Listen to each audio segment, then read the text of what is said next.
Yali Mother, dear sister. Yali Mother. Thank you so much, Mawla Mother. Thank you so much for another beautiful enlightening session. May Mawla accept your seva and bless you for more seva and fulfill good wishes of everybody here.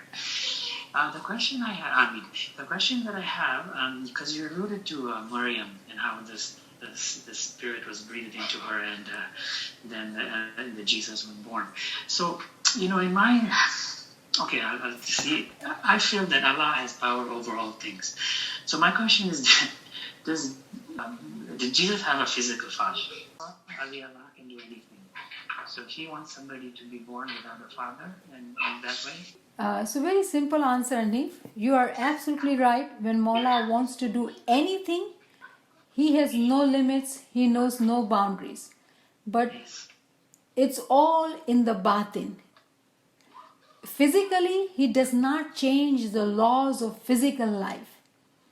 Physically, there has to be mother and father for a child to be born.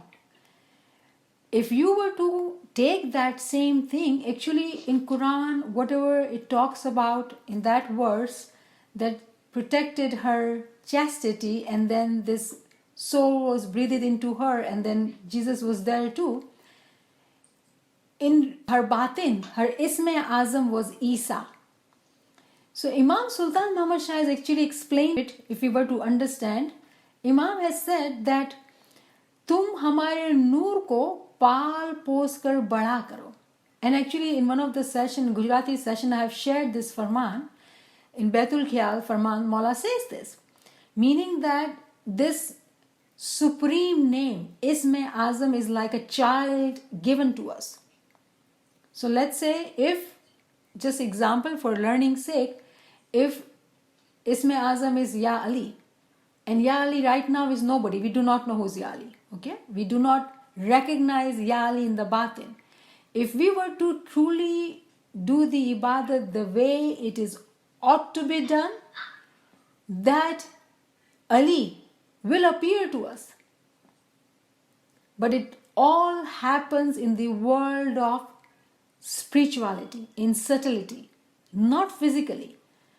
So when we hear the story that Maryam, Isa did not have a father, it is referring to her spiritual journey. Moment is able to complete her or his nur, there is no companion, physical companion to help her or him to complete the nur. That individual, that moment has to do his or her own ibadat, his own deeds purification, zikr for 23 hours, to complete that nur so much so that it is a living being. Again, not in physical sense, but spiritual sense. But what Allah does in Quran, He takes physical events and talks of spiritual stories to hide the ta'wil. So those who are not worthy will be misled by the physical stories. That does not mean, when we listen to this story, he did not have physical father, because it defies the law of physical life. Ovum itself cannot become a child. It has to have a sperm. That's the law of physical life. So he has to have a father. And our dais have talked about it, right? Mansur al-Yamni, Jafar Mansur al-Yamni, he talks about him that her husband's name was Yusuf bin Nijar. He was her cousin. So surely she had a husband and Jesus had a father. Okay, thank you so much. Just the way you explained it, Shukra Mawla. May Mawla again bless you and all souls in all world. Shukra Alhamdulillah. Alhamdulillah. Shukra from my heart, huh? From my heart. Thank you. May Mawla Bapa sitting in my heart. Thank you. Monica? Hi, Yani Madad. What an absolutely ravishing talk. It just feels amazing seeing the meanings put so thoroughly and exquisitely, whereas usually when you're reciting, it's like, okay, that word means there, and I better recite. It really was very, very fulfilling. And what really touched my heart was the fact that one is resurrected soul-wise, because that's the reality, but to actually see that reality is just such a long... it can be quite a long, challenging journey. And I wouldn't say it's painful, but it can be rather confusing and disconcerting because you're going away from the world. But yeah, just really powerful verses, and I dedicate all my recitations of the Kalam to you. Oh. In particular, sorry I've come off camera because I was actually taking screenshots. So, for instance, Bhola vai je koi duniya riza jiyo pyas dekhe dhoop ke jangal sara bhara hai pani e to dhul dise pani.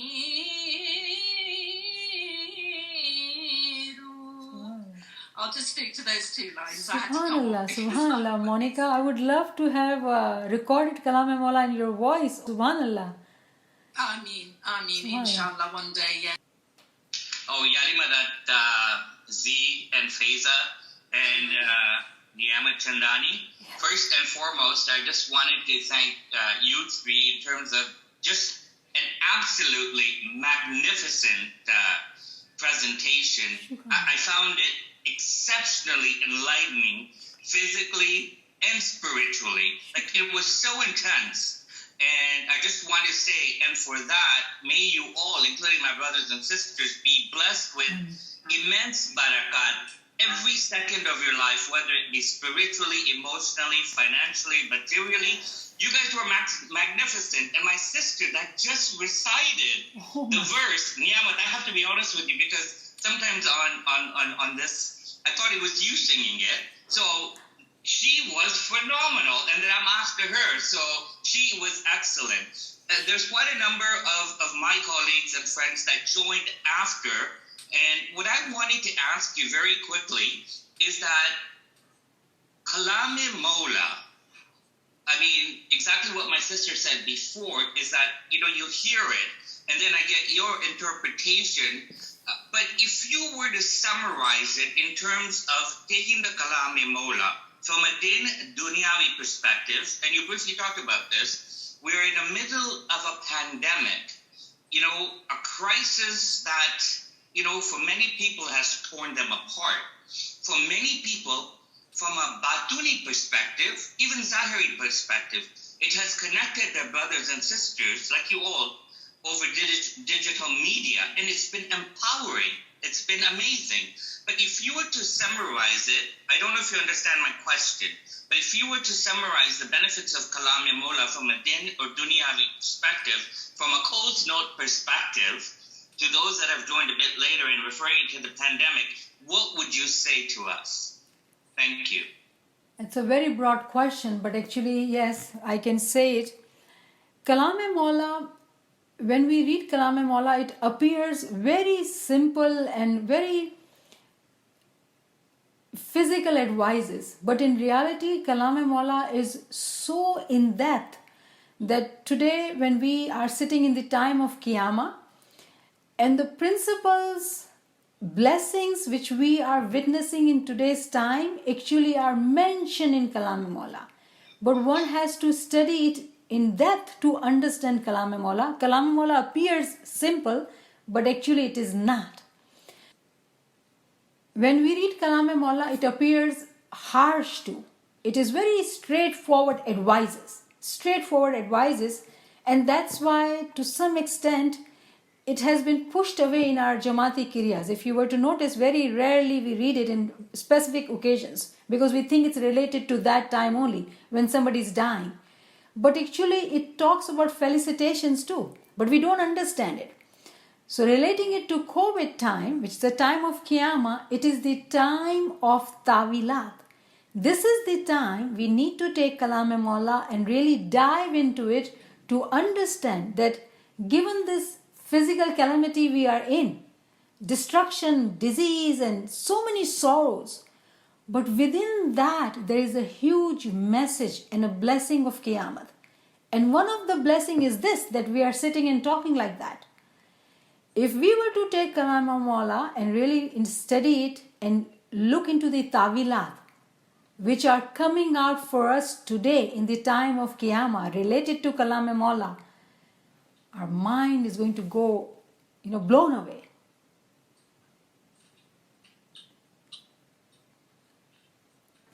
Within the veil of calamity, takalif, there is felicitations. And that's what Kalam Mawla is. We have a question here. What is the ta'wil of sawing the wood and pounding the stone in the verse? Good question. So when we unplug the ears, when a Mu'min and Salik is able to unplug the ears, going through this resurrection, dying before dying, there are very many sounds which are heard. And Quran actually talks about very detailed, very visual detail. See it in Quran. And those two examples are mentioned in Kalam Mawla, that when a Mu'min and Salik is going through resurrection, there are very many sounds. And these two are given as example. That such a loud sound is going on in the Batni world. But right now we are sitting here, do we hear it? Does that mean, is that part which was just recited, we studied it, is it not true? If it is true, then where is that sound? We are not able to hear it because it's in batin. All those and much worse than that, such sounds are going on in the world of spirituality we are unaware of. It's only through batni ears we can hear. So it's the magnitude of the sound which is being emphasized at. Then there's another question I've received. It says, what is the meaning of the world ends in 4 days? Can you explain? I don't know. In idioms, we say that the life is, you have 2 days when you are young, your youth, and 2 days when you're adult, and then old age, and it finishes. So it's figuratively, it's a numbers given, 4 days. But in spirituality, there are 4 types of world, like Alame Nasut, Alame Jabarut, Alame Malkut, and Alame Lahut. So there are 4 days in the life, meaning that a Mu'min Salik has this opportunity in his or her 100 years to get to the 4th world in these 4 days. One day you have your physical life, you're a physical person, but you elevate your ranks to become an angel, then the close angels, and then you become one with Mawla. And what our peers, our imams are teaching us, that you don't even need those 4 days. And our example of Adam is in front of us, who did that within these 4 days. But every individual has been given these 4 days to actually cross this path over these worlds to become one with Mawla. The world of humans, world of angels, then the world of close angels, and then oneness, the mono-reality. All right, thank you. There's a question that somebody sent me. Lots of your slides had the words hearts with the S at the end. Is there an esoteric meaning? So these translation I straightforward picked up from Ismaili Heritage. So whoever has translated it, written it like that, because I did not go into the meaning of it. We just studied the translation. Remember that translation is one thing, meaning is different thing. So we did not go into the meaning. What I did was just take the translation, which you can find it online, Ismaili Heritage site, and I just read that. But if we were to go into the meaning, then we'll have to see what really is being talked about. Heart and mind are always used interchangeably.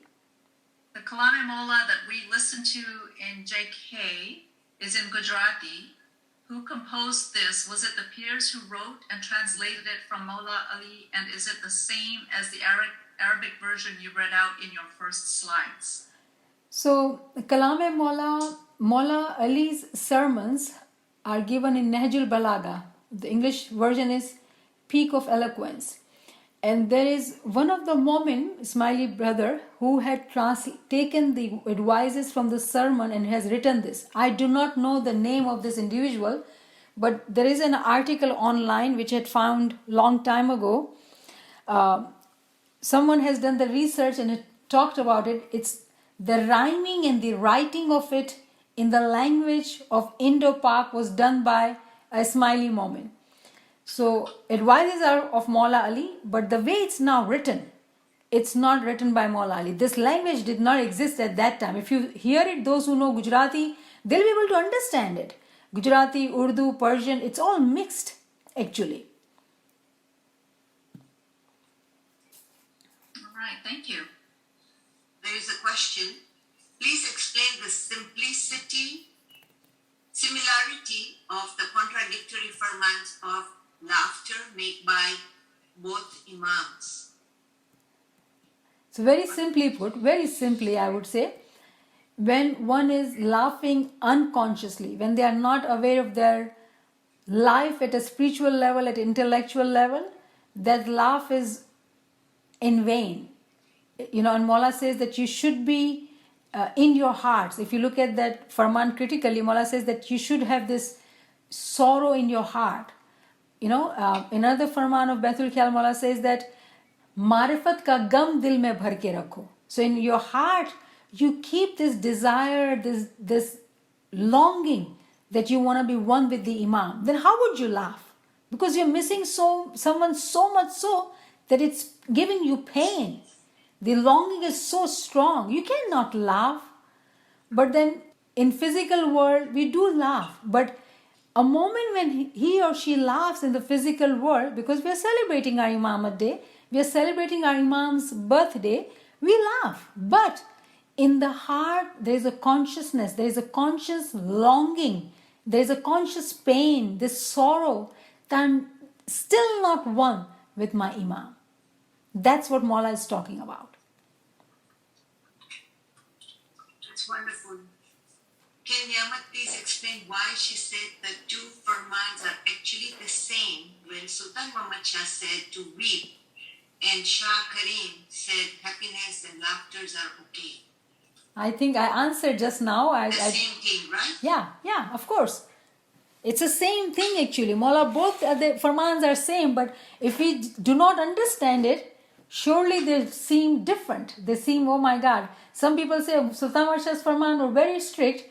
You know, that's why I don't want to read, I don't want to listen to those farmans. I just want to read Hazrat Imam's farman. But if you were to understand, Imam Sultan Muhammad Shah's farmans are easier because Mawla is explicitly talks about everything, directing us, giving us guideline. Hazrat Imam says, you're accountable, follow the ethics. You know it all, so I'm not going to tell you. So Hazrat Imam's farman are more harder actually, if you were to understand it. But they are saying the same thing. That was the essence, the objective of showing those two farmans. When somebody wanted to know what happens to the younger generation of children who have got lost in the world and have lost their way, is there any hope for them? Maulana Sultan Muhammad Shah Farman sounds very unforgiving and strict. Yeah, I understand where you're coming from. I would say, because of this time of Qiyamah, the blessings are amazing. Our children, if they are taught right values at the young age, if they are taught blind faith at their young age, they will find the path. We as parents, we continue to pray for them. Advising will not work if they're adult. Pray for them. The more you pray, the more you do zikr for them in their batini world. In their batin, there will be change. Mawla Ali's saying is, Ana mukallibal kulub. I am the one who changes the heart. And let's say if we have in our family somebody whose heart is not at the right place, we can do this zikr with the intention that Ya Mawla, change this person's heart. Ya mukallibal kulub. So we got to pray for them. Whatever we had to teach them, we taught them when they were young with us. Now they're grown up, they are adults, they do what they want to do. We continue to be role model without advising, just showing by our actions, leave it to Mawla, but you constantly, continuously pray for them. What is the difference between intellect and wisdom? Please explain. Intellect is intellect. Wisdom is which is a fruit for intellect. Wisdom is a understanding. The simple level wisdom is understanding the knowledge. So there is information. From information there is knowledge. Wisdom is this much. Wisdom is, it hits our intellect. Very simple things, but makes it, the bulb lightens up in our mind. Intellectually we realize, we come to understand it. Is the intellect given more importance than the heart in America? The talk of mind and intellect and heart. This is a whole new, full topic actually. But if we were to, if I take the approach from above to lower, then I would say it's both one thing. But remember, when we talk from above, we are looking at whole. But when you look from below, you look at parts. So intellect and heart, there are two parts. But when you look here from here, they are one thing actually. So the details of it would need a whole good hour to understand and explain. But in reality, it is one thing.